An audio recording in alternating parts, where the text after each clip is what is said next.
¿Qué tal? ¿Cómo se encuentran?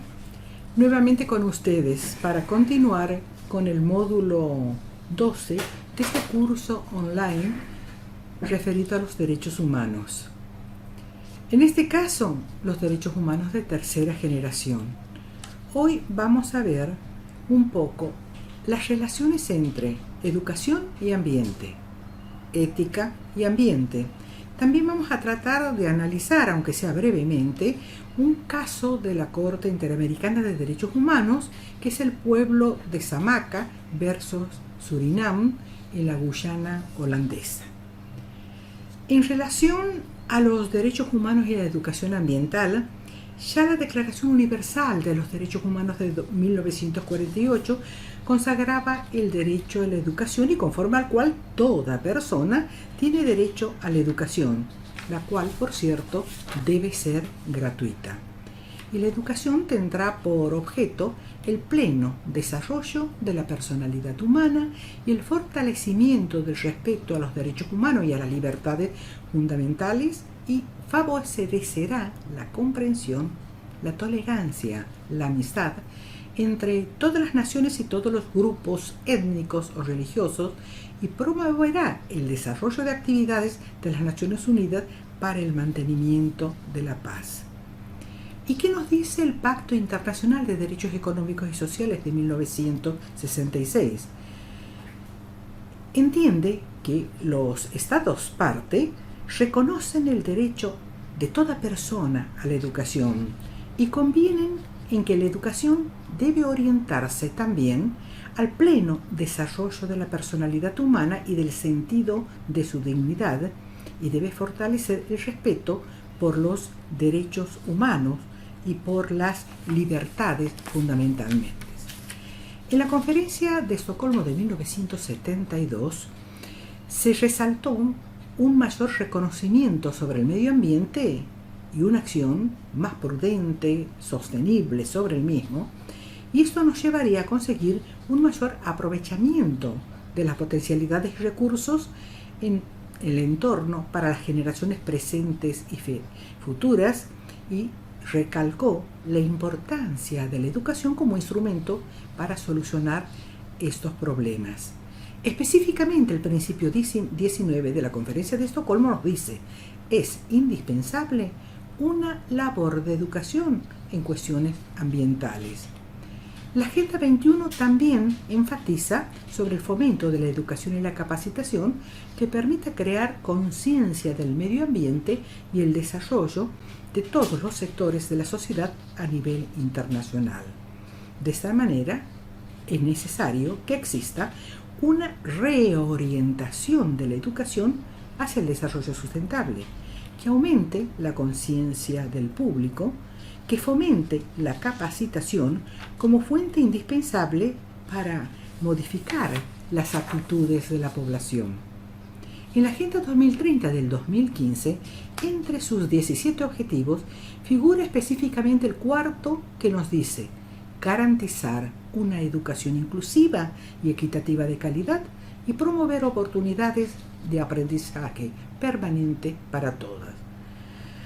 La Organización de las Naciones Unidas para la Educación y Ciencia y la Cultura, que conocemos con el nombre de UNESCO, señala que la educación ambiental es un proceso de formación que permite la toma de conciencia de la importancia del medio ambiente, promueve la ciudadanía y el desarrollo de valores y de nuevas actitudes que contribuyen al uso racional de los recursos naturales y a la solución de los problemas ambientales que enfrentamos en nuestra sociedad. Se trata, podríamos decir, de una filosofía de vida que conlleva el respeto de las demás formas de vida y de los derechos humanos. Se precisa de una educación que favorezca la transición hacia la sostenibilidad. ¿Y qué implica esto? Entre otras cosas, contribuir a contemplar los problemas ambientales y del desarrollo en su globalidad, teniendo en cuenta esa estrecha vinculación y sus repercusiones a corto, mediano y largo plazo. Comprender que no es sostenible un éxito que conlleve al fracaso de otros, transformar la interdependencia planetaria y la globalización en un proyecto plural, un proyecto que oriente la actividad personal y colectiva en una perspectiva sostenible que respete y potencie la riqueza que representa tanto la diversidad biológica como cultural y favorezca su disfrute. ¿Y a qué hace referencia entonces la educación ambiental? ¿Cómo podríamos definirla? Es el proceso permanente de carácter interdisciplinario destinado ¿a qué? A la formación, cuyas principales características son el reconocimiento de los valores, desarrollo de conceptos, habilidades, actitudes necesarias para una convivencia armónica entre los seres humanos, su cultura y su medio físico circundante. Esta educación, ¿cómo puede ser? Formal. Es cuando se imparte dentro de un sistema público o privado de educación. ¿Cómo más? No formal. Nos encontramos con prácticas estructuradas y que no objetivos definidos, pero no tiene carácter escolarizado.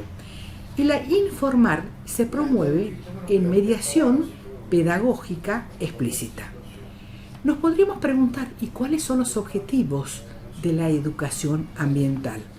Podríamos responder, responsabilizar, concientizar a las personas respecto a los conocimientos en cuanto al ambiente y a su problemática, involucrar a las personas en las realidades prácticas y experiencias de los problemas del medio ambiente que se perciben en sus respectivos territorios, realizar actitudes que ayuden a las comunidades a fortalecer esos sentimientos de conservación, respeto por la naturaleza, pero al mismo tiempo a su propia cultura.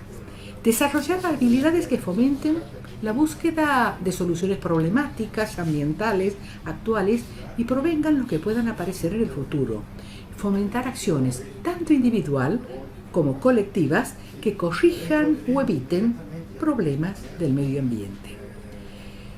En Belgrado se desarrolló un seminario internacional de educación ambiental, pero ya hace varios años, en 1975, en donde se establecieron objetivos específicos de la educación ambiental. ¿Qué nos dice? Es importante conciencia. ¿Por qué? Ayudar a las personas y a los grupos sociales que adquieran mayor sensibilidad y conciencia respecto del medio ambiente y su problema. Conocimientos. ¿En qué consiste? Ayudar a las personas y a los grupos sociales a adquirir una comprensión básica del medio ambiente en su totalidad de los problemas conexos.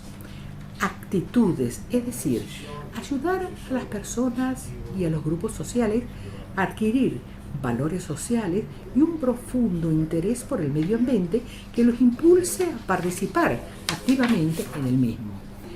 Aptitudes, es decir, ayudar a las personas y a los grupos sociales a adquirir las aptitudes necesarias para resolver los problemas ambientales.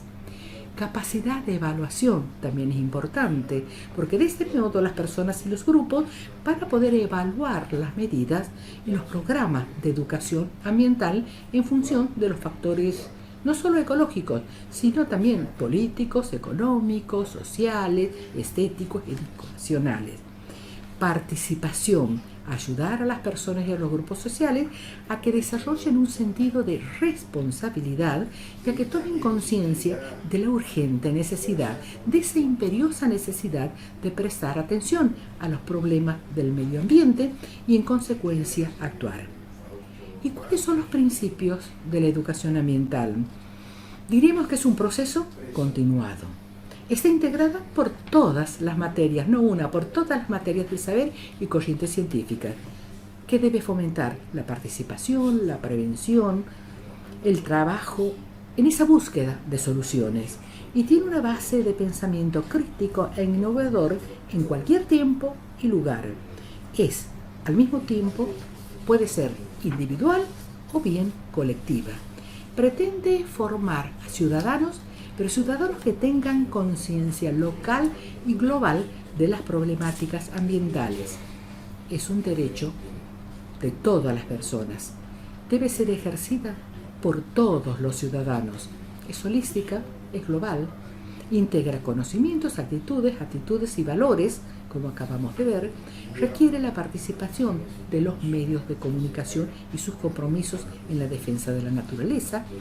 Debe capacitar a las personas para resolver conflictos de manera justa y humana.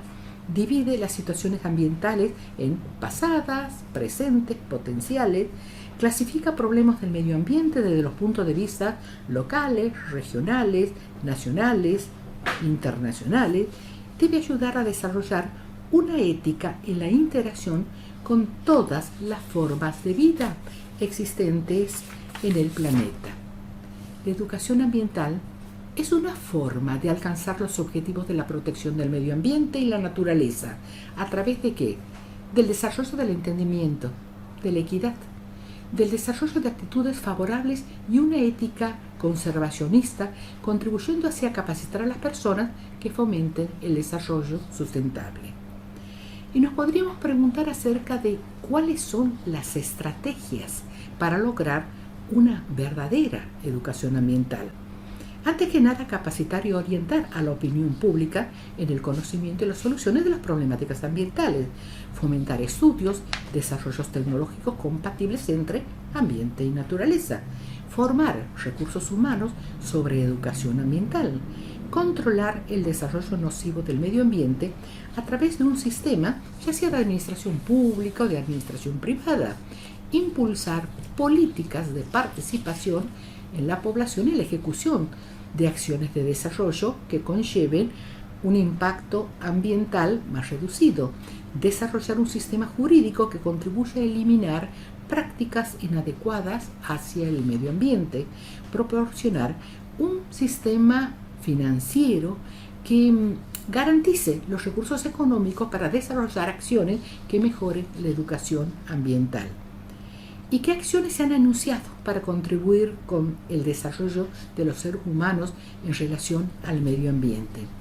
Se han enunciado acciones como conocer sobre la biofísica y la cultura social ambiental, usar alternativas de manejo adecuado en las soluciones de los problemas del medio ambiente, motivar y actuar con responsabilidad para vivir en buenas condiciones, digamos, en relación al medio ambiente. La educación ambiental promueve no solo una nueva y más profunda formación conceptual, política y axiológica frente a los conflictos ambientales, sino que se asienta en el derecho al conocimiento y al ejercicio democrático de las sociedades, en donde el saber se constituye en un componente emancipatorio y una posibilidad de justicia social y sustentabilidad socio-natural. Un papel central juega el respeto y la aceptación hacia la multiculturalidad y la interculturalidad que desarrolla la visión del otro y de lo otro. Los procesos educativos ambientales trascienden los espacios escolares muchas veces. ¿Y cuáles son las funciones de la educación ambiental? El propósito fundamental de la educación ambiental es lograr que tanto las personas como las colectividades comprendan la naturaleza compleja del medio ambiente, adquieran los conocimientos, los valores, las habilidades prácticas. La educación ambiental resulta clave para comprender las relaciones existentes entre los sistemas naturales y sociales. En esta línea debe impulsar la adquisición de la conciencia, los valores y los comportamientos que favorezcan la participación efectiva de la población en el proceso de toma de decisiones. La educación ambiental, así entendida, puede y debe ser un factor estratégico que incida en el modelo de desarrollo ambiental para reorientarlo hacia la sostenibilidad y la equidad. Por lo tanto, la educación ambiental, más que limitarse a un aspecto concreto del proceso educativo, debe convertirse en la base privilegiada para elaborar un nuevo estilo de vida. Ha de ser una práctica educativa abierta a la vida social, para que los miembros de la sociedad participen según sus posibilidades en esa tarea compleja y solidaria de mejorar las relaciones entre la humanidad y el medio ambiente. Las instituciones de educación superior deben desarrollar procesos de formación integral en las diversas áreas de conocimiento y a la vez incorporar la perspectiva ambiental en todas sus currículas. Y más de ser allá de un reto, es tarea de todos contribuir en este sentido, integrando la conciencia, los conocimientos, la actitud de evaluación y la participación. En la enseñanza secundaria, respecto a la educación ambiental, se señalan 4 perspectivas que indican algo así como los caminos, las reflexiones metodológicas para la comprensión y análisis de las problemáticas ambientales. Ellos son una perspectiva crítica de la enseñanza, pero al mismo tiempo una perspectiva constructivista de la construcción del conocimiento, una perspectiva de complejidad y por último una perspectiva a modo de producción del conocimiento. ¿Y cuáles son los enfoques de la educación ambiental? Un enfoque comunitario, sistémico e interdisciplinario. La educación ambiental, ¿cómo debe configurarse entonces? Como un área transversal, horizontal, tanto en la educación formal como en la educación no formal. En Argentina, nuestra ley de política y gestión ambiental del año 2002 señala especialmente la educación ambiental como un instrumento básico. Además, constituye un proceso continuo, permanente, sometido a constante actualización que como resultado de la orientación y articulación de las diversas disciplinas y experiencias educativas debe facilitar la percepción integral del ambiente y el desarrollo de una conciencia ambiental. A su vez, también en Argentina, una ley del año 2006 sobre educación en general tiene un capítulo especial sobre la calidad de la educación y señala que es necesario adoptar una serie de medidas para promover la educación ambiental en todos los niveles y modalidades del sistema educativo. Veamos ahora Colombia. En su constitución, específicamente señala que la educación formará al colombiano en el respeto a los derechos humanos, la paz, la democracia, en la práctica del trabajo y, por cierto, también a la recreación y al mejoramiento cultural.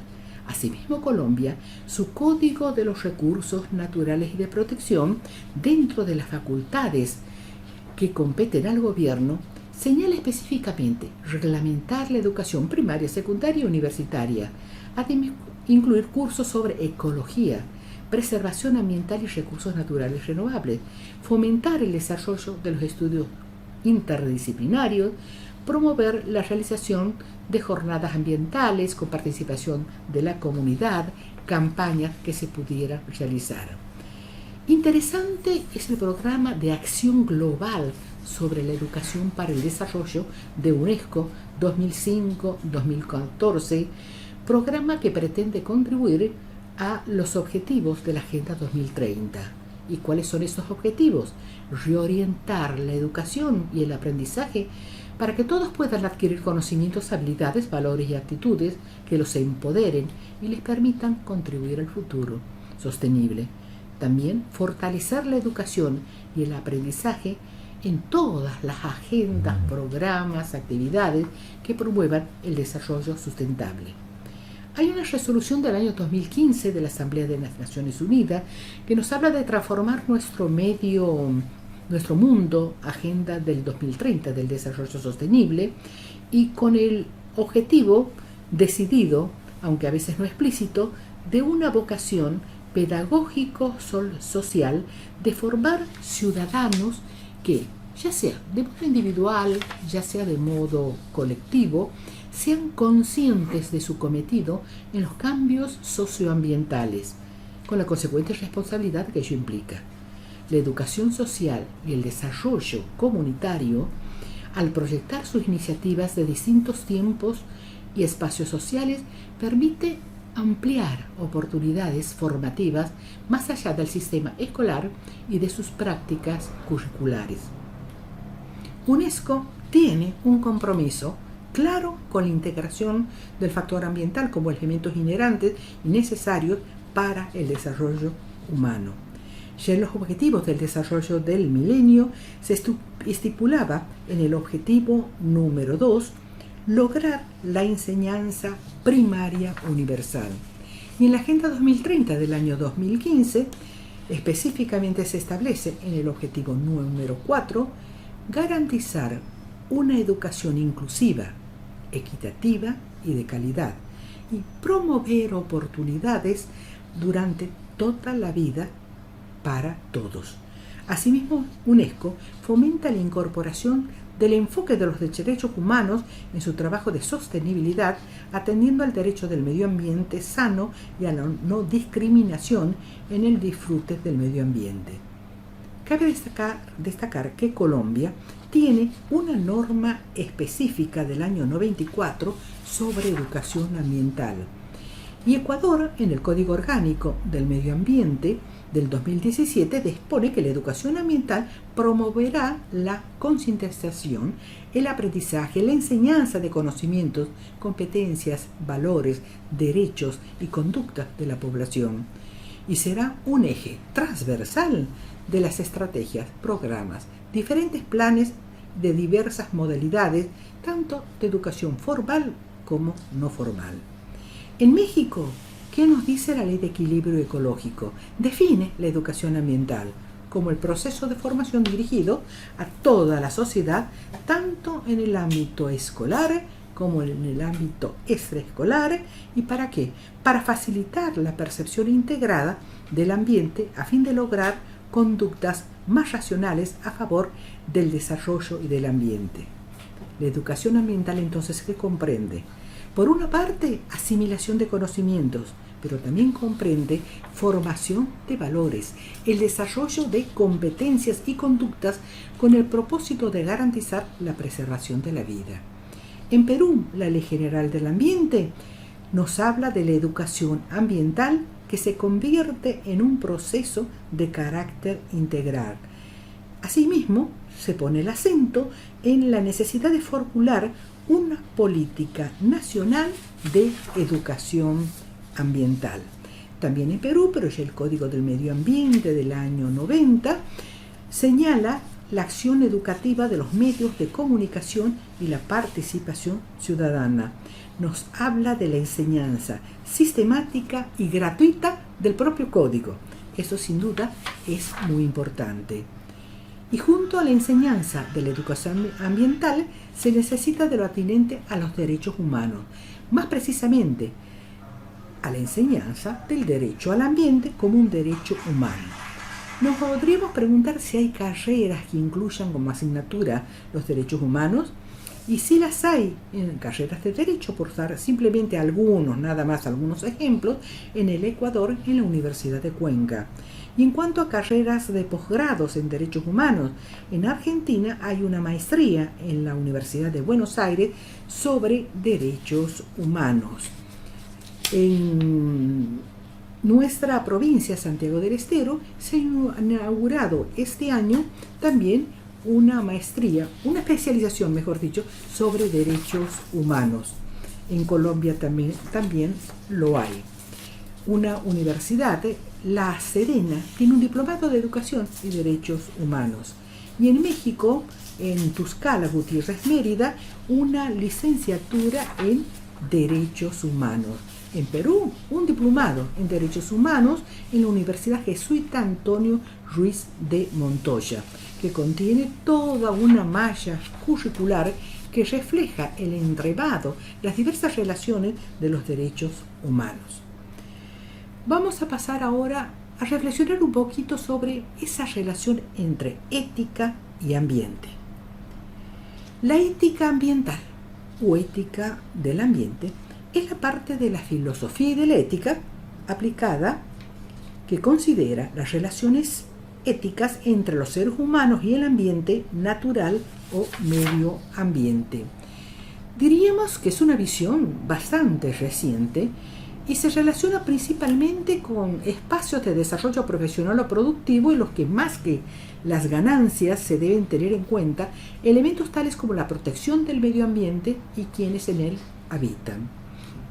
La ética medioambiental internaliza principios y valores, por lo cual es necesario pasar de una visión antropocéntrica del mundo que comprende solo los intereses y valores humanos a una visión solidaria entre el mundo natural y el mundo, diríamos, humano. Se necesita de una justicia ecológica. Por ello, la propuesta que la filosofía de la sustentabilidad se basa en el principio de la responsabilidad como deber de cuidado por el ser vulnerable. La bioética proviene de bios, vida, ethos, costumbre, idiosincrasia, costumbre, forma de ser. Entonces se trata del estudio a la luz de los valores y principios éticos del comportamiento humano en relación a la vida en todas sus manifestaciones. En el Tratado de los Principios Fundamentales de Comportamiento Humano, para su ejercicio se requiere de una voluntad libre y cabal conciencia para la conservación de la vida digna en todos los aspectos y respeto de la naturaleza a los derechos humanos. La bioética, por su concepción de ética global, es de incumbencia a todos los seres humanos, de este modo para respetar la naturaleza, los ecosistemas y favorecer la existencia de la biodiversidad.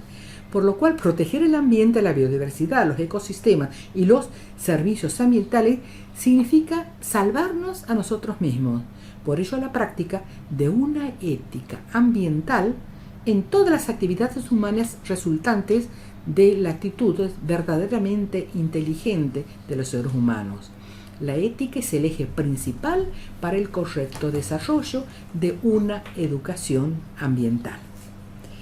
Ahora vamos a tratar de ver, aunque sea sucintamente, cuál es la evaluación del riesgo ambiental y derechos humanos contenido en un fallo de la Corte Interamericana de los Derechos Humanos.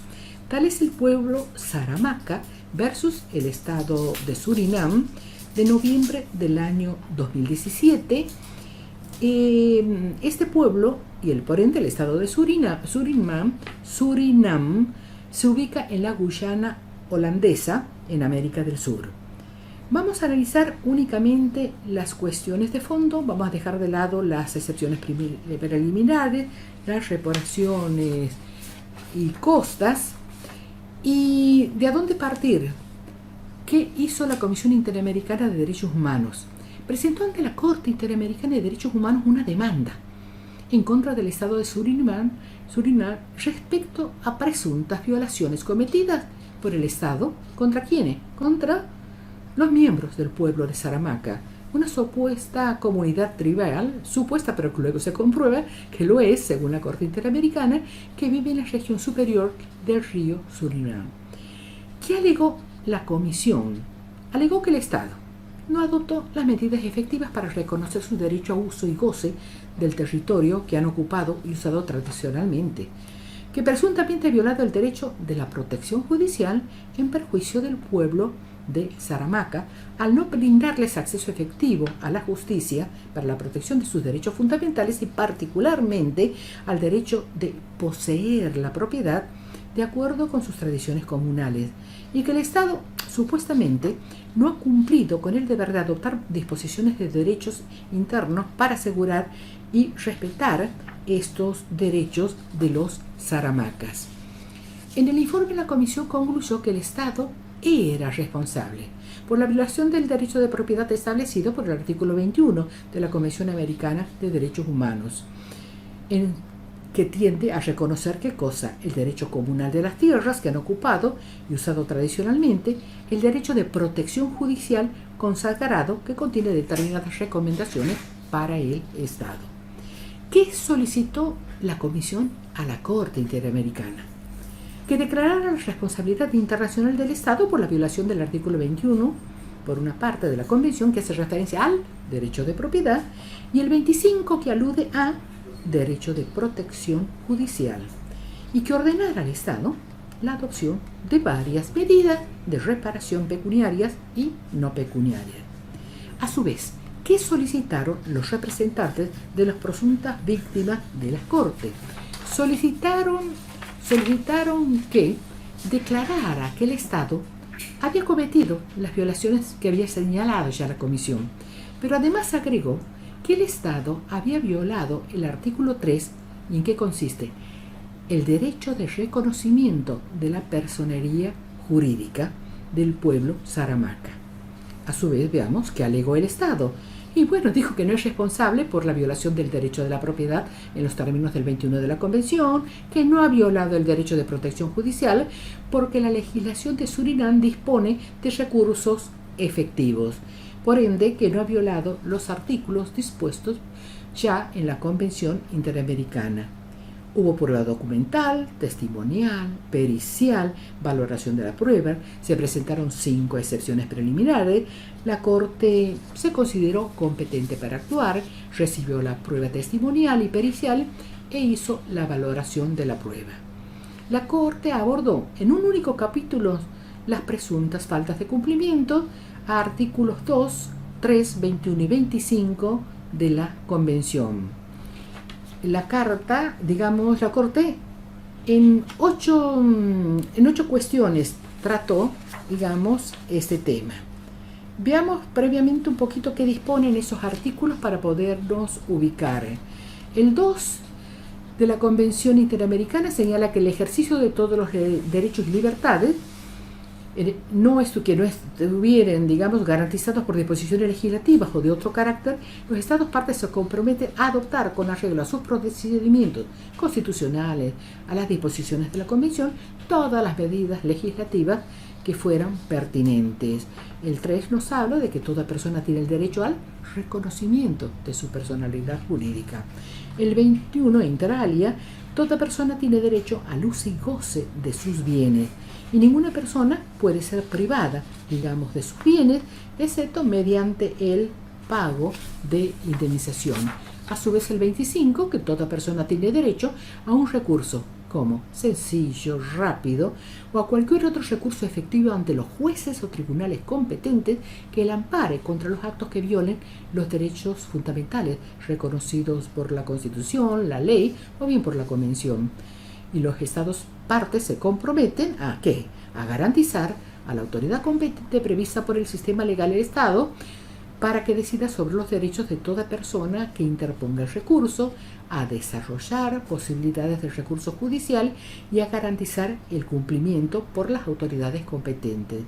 A su vez, el artículo 1, al cual se alude en el artículo 2, establece que los Estados partes se comprometen a respetar los derechos y libertades reconocidas en ella y a garantizar su libre y pleno ejercicio de toda persona sin discriminación alguna, sin entrar a detalle. Veamos la primera cuestión. Los integrantes del pueblo de Saramaca, como una comunidad tribal, está sujeta a medidas especiales que garanticen el ejercicio de sus derechos. La Corte observó que el pueblo de Saramaca no es indígena en la región que habitan, sino que fueron llevados durante la época de colonización a lo que hoy se conoce como Estado de Surinam, pero que se hacen valer aquellos derechos en calidad de presunto pueblo tribal, es decir, un pueblo que no es indígena en la región, pero que comparte características similares a los pueblos indígenas. Respecto a si los integrantes del pueblo de Saramaca como un pueblo distinto en lo social, cultural o económico y con una relación especial respecto al territorio ancestral, al hacer referencia al término de territorio, la Corte se refiere a la totalidad de la tierra y los recursos de naturaleza, de la naturaleza que se encuentran en dicho territorio y que tradicionalmente han sido utilizados por los miembros de esa colectividad. Respecto a las medidas especiales debidas a los miembros de los pueblos tribales, la Corte sostuvo anteriormente que no encontró razón para apartarse de la jurisprudencia y declaró que se debe considerar a los pueblos Saramaca como una comunidad tribal y que la jurisprudencia de la Corte respecto al derecho de propiedad de los pueblos indígenas también es aplicable a los pueblos tribales. Una segunda cuestión fue ¿cuál es el derecho de los integrantes de los pueblos tribales al uso y goce de la propiedad comunal de conformidad con el 21 de la Convención Americana y los artículos 1.1 y 1.2 de dicho instrumento? El respeto al derecho de la propiedad comunal conforme al artículo 21 de la Convención. La Corte ha afirmado que esa estrecha relación que los indígenas mantienen con la tierra debe ser reconocida y comprendida como la base fundamental de sus culturas, de su vida espiritual, de su integridad, de su supervivencia económica.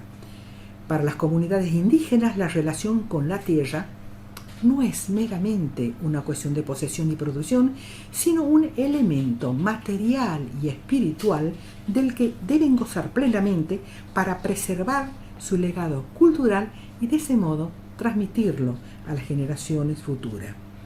¿Qué obligaciones surgen entonces para el Estado? La protección de la propiedad en los términos del artículo 21 de la Convención. Obligaciones del Estado que deberían tener carácter positivo en el sentido que deben adoptar medidas especiales para garantizar a los integrantes de los pueblos indígenas y tribales el ejercicio pleno, igualitario del derecho a los territorios que han usado y ocupado tradicionalmente. La Corte, por lo tanto, concluyó en este tema que los miembros del pueblo Saramaca conforman una comunidad tribal protegida por el derecho internacional de los derechos humanos que garantiza el derecho al territorio comunal que han usado y ocupado tradicionalmente, derivado del uso y ocupación de larga data de la tierra y de los recursos necesarios para su existencia física y también cultural, y que el Estado tiene la obligación de adoptar las medidas especiales para reconocer, respetar, proteger, garantizar a los integrantes del pueblo de Saramaca el derecho de la propiedad comunal respecto de dicho territorio. En cuanto a la tercera cuestión, referida a los derechos de los miembros del pueblo de Saramaca, derivados del sistema de propiedad comunal, en cuanto a los artículos 21 de la Convención 1.1 y 2, la Corte procedió a analizar si el Estado ha adoptado el marco adecuado para efectivizar mediante la legislación interna dicho derecho. Vemos entonces que la Corte al respecto consideró que el Estado no ha cumplido con su deber de hacer efectivo a nivel interno los derechos de propiedad de los miembros del pueblo de Saramaca de conformidad al artículo 21 de la Convención y los artículos 2 y 1.1 de dicho instrumento. En cuanto a la cuarta cuestión, el derecho de los integrantes del pueblo de Saramaca a usar y gozar de los recursos naturales que se encuentran dentro y sobre las tierras que tradicionalmente han poseído, y una cuestión que se deriva necesariamente de la afirmación de que los integrantes del pueblo de Saramaca tienen el derecho a usar y gozar del territorio conforme a sus tradiciones y a sus costumbres.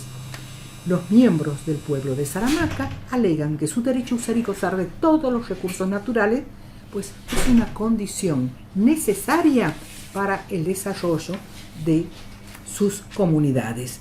En cuanto a la quinta cuestión, el otorgamiento por parte del Estado de concesiones para la exploración y extracción de los recursos naturales dentro y sobre el territorio de Saramaca, diríamos que la Corte también se refirió a las restricciones del derecho de propiedad y señaló que, si bien es cierto que toda actividad de exploración o extracción en el territorio de Saramaca podrá afectar en mayor o en menor medida el uso y goce de algún recurso natural utilizado tradicionalmente por la subsistencia de los Saramaca, también es cierto que no se debe interpretar el 21 de la Convención de manera que impida al Estado emitir cualquier tipo de concesión para la explotación o extracción de los recursos naturales.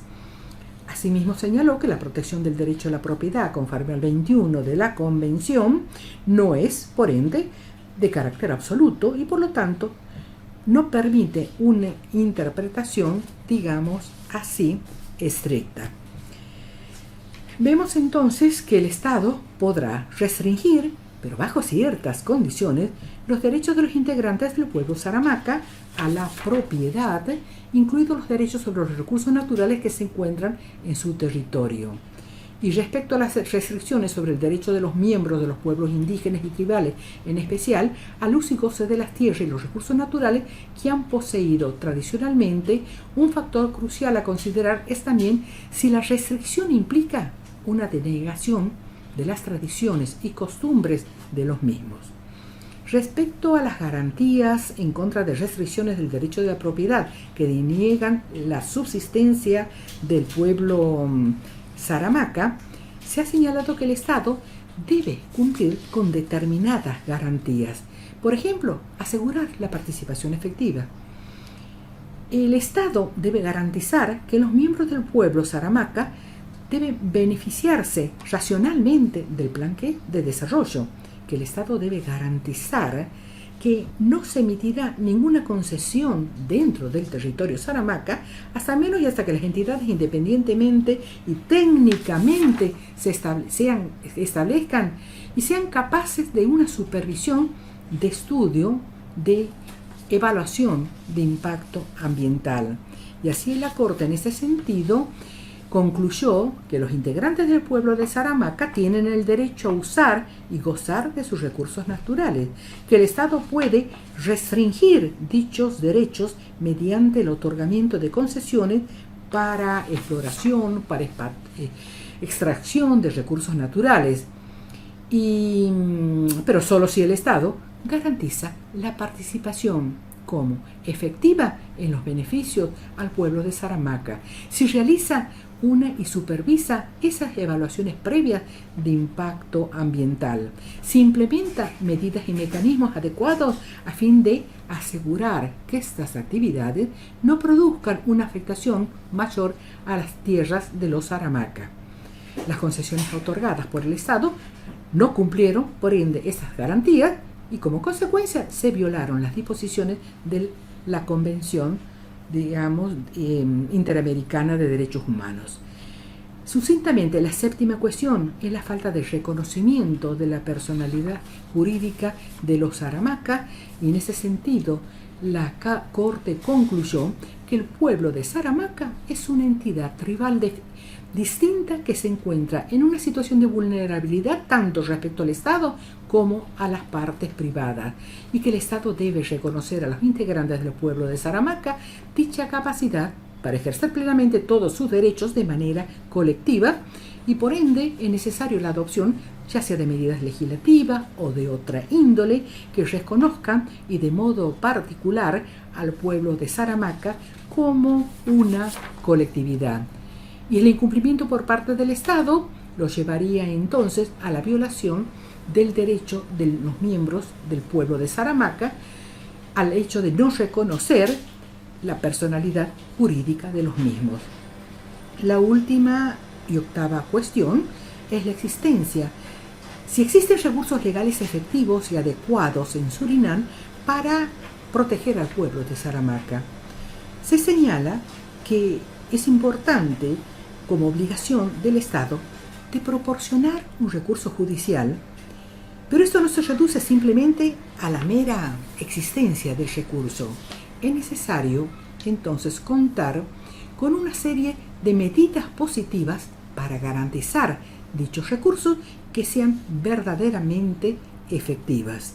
En lo que respecta a los pueblos indígenas, la Corte ha estimado que es indispensable que los estados otorguen una protección efectiva que tome en cuenta las particularidades de los mismos, el derecho consuetudinario, un recurso efectivo con garantías de debido proceso que les permita reivindicar sus tierras tradicionales donde asientan su cultura.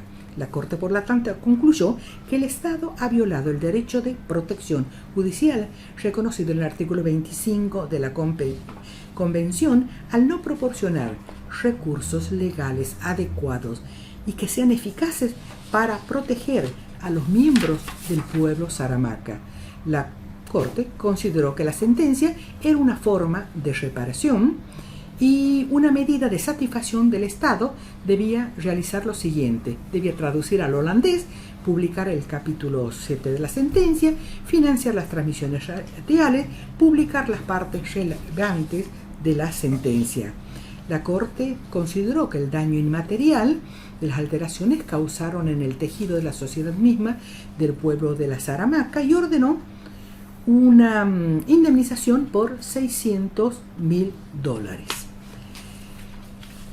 Ustedes, si pueden leer el texto de la sentencia, van a ver puntos resolutivos conforme a los cuales, por unanimidad, que se resolvió. El Estado violó, en perjuicio de los miembros del pueblo de Zaramaca, el derecho a propiedad. ¿Qué más violó el Estado? En perjuicio de los integrantes del pueblo de Zaramaca, el derecho al reconocimiento de la personalidad jurídica. También violó la protección judicial. La sentencia constituye una forma de reparación y el Estado debe delimitar, demarcar y otorgar el título colectivo del territorio de los miembros del pueblo de Zaramaca. Y respecto a las concesiones ya otorgadas dentro del territorio Zaramaca, el Estado debe revisarlas. Asimismo, el Estado debe otorgar a los miembros del pueblo el reconocimiento legal de la capacidad jurídica colectiva correspondiente a la comunidad que integran. Y también el Estado debe eliminar o modificar todas esas disposiciones legales que impiden la protección del derecho a la propiedad, adoptar una legislación interna con consultas previas efectivas, con medidas legislativas que receten, y estas medidas administrativas o de otra índole que sean necesarias para reconocer, garantizar el derecho al pueblo Zaramaca a ser efectivamente consultado, asegurar que se realicen estudios de impacto ambiental y social mediante entidades técnicamente capaces, independientes, previo al otorgamiento de las concesiones, otorgar las medidas legislativas, administrativas y de índole que sean necesarias para proporcionar al pueblo de Zaramaca los recursos efectivos necesarios, traducir al holandés las principales partes de la sentencia, financiar las transmisiones. Y algo muy importante, la Corte supervisará el cumplimiento íntegro de la sentencia. Por ahora hemos concluido el análisis de este importante fallo.